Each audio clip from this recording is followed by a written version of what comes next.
Welcome to the first video of Healing the Abused Inner Child 11 Days program. I am so excited to be hosting this 11 days program that I have designed. We will be focusing on reconnecting with your abused inner child in all ages and locating the wounds, how to feel more anchored in your body, and how to rebuild your relationship with your inner child. So I want to start by explaining a little bit about this 11 days healing program.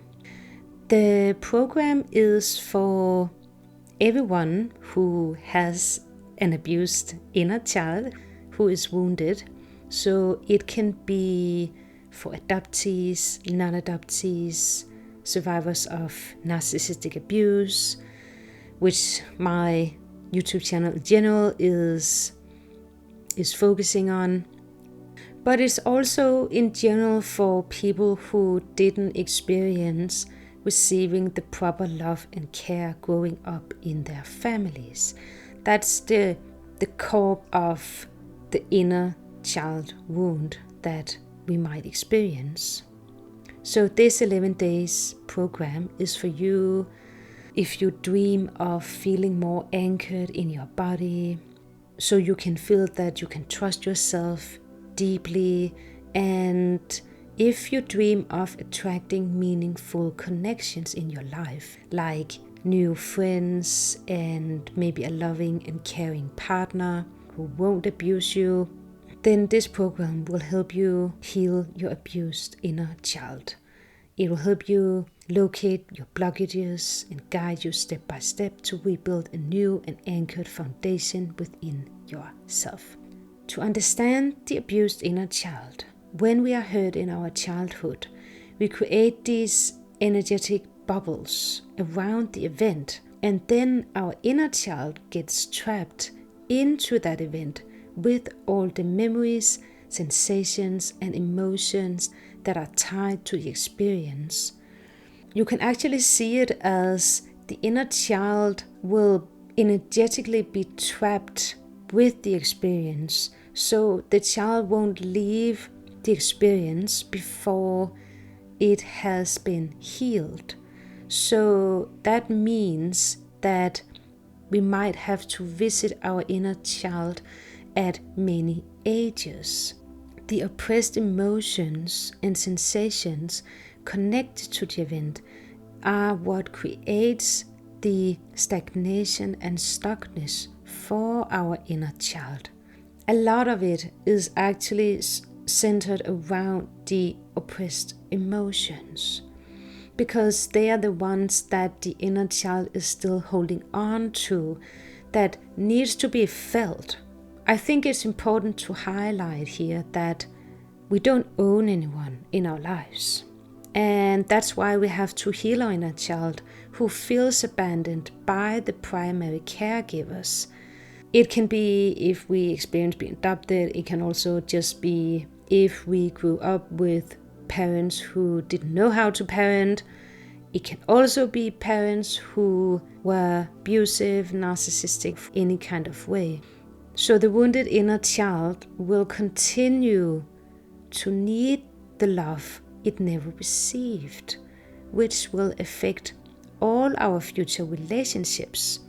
So maybe you have experienced that you have tried to find the right partner, you have tried to fall in love, find this amazing person who's going to treat you with the respect that you deserve and see your worth and validate your experiences.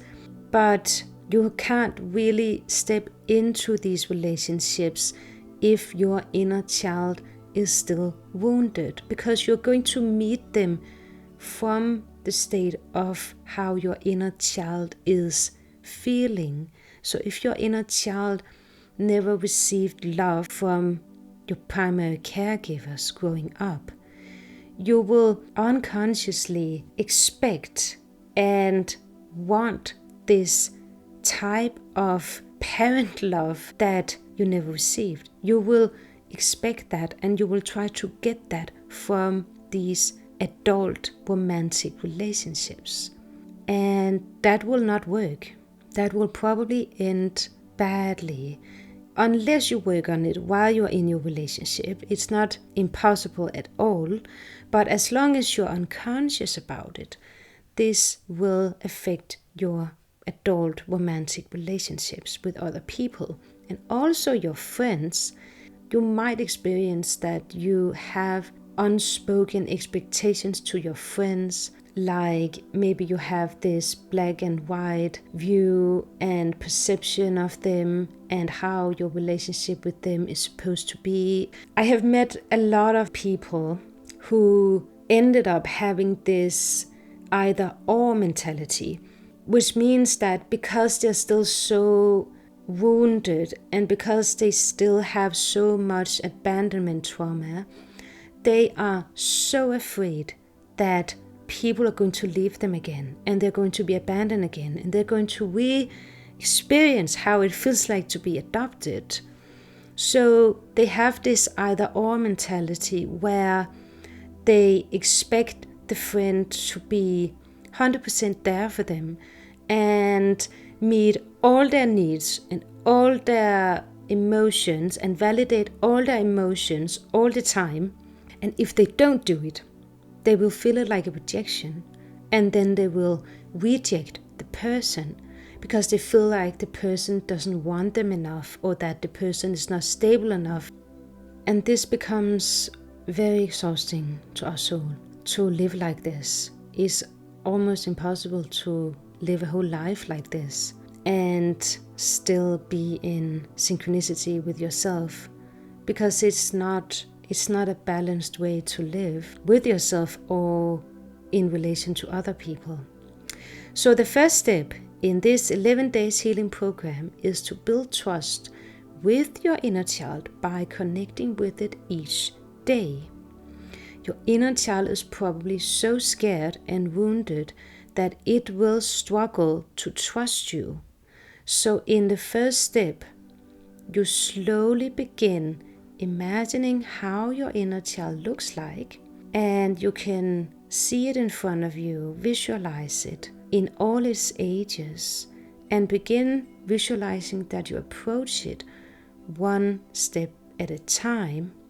The thing is that your inner child don't trust anyone, not even yourself, because you probably abandoned yourself many times as an adult if you have childhood wounds, abandonment wounds inside you. Ways you can have experienced abandoning yourself would be if you chose not to listen to your needs in a certain situation and you let other people won over you, let them violate your boundaries. If you did something that you actually didn't want to do, but you were afraid to say no, perhaps. It can also be by coping, to try to numb yourself with alcohol, drugs, sport, sex, food. And it can also be by being a people pleaser. Your inner child needs reassurance that you're not going to abandon it, and therefore you have to make sure to show up for it every single day. So I want that you begin think about your inner child every day. It can be when you wake up in the morning and you can give it a little thought like, I wonder how my inner child is doing. Maybe I hope he or she slept well with me. It can be when you go to work and you think about it. It can be while you're at work. It can be when you go to social events or when you walk in the nature. So you just slowly begin to build this relationship with your inner child. And maybe you experience that it's not pleasant to imagine it. Maybe you begin feeling strange, unpleasant sensations in your body or emotions that you have tried to push away for a long time. But then just take a deep breath and know that it's not dangerous and that this is just your inner child who is beginning to wake up, because you are reconnecting with it slowly and because you're approaching it slowly. So see it as a sign that this is simply your inner child who's waking up by you directing your attention towards it. In the session tomorrow, we are going to talk about how we can practice listening to our inner child and go back in time to the events where the inner child were wounded. I'm so excited for this program and I can't wait to support you through it. And I know it can be a really, really tough process. That's what I experienced. It was not easy. And I think that my best advice to you would be to be consistent. No matter what that is, and no matter how much or how little that consistency is. It doesn't have to be a lot of things. It doesn't have to be so huge.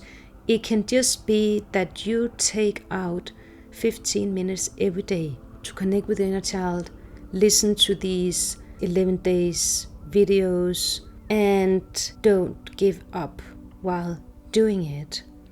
So I hope that you are ready for this journey. I will see you tomorrow for the next video and the next exercise. Bye for now.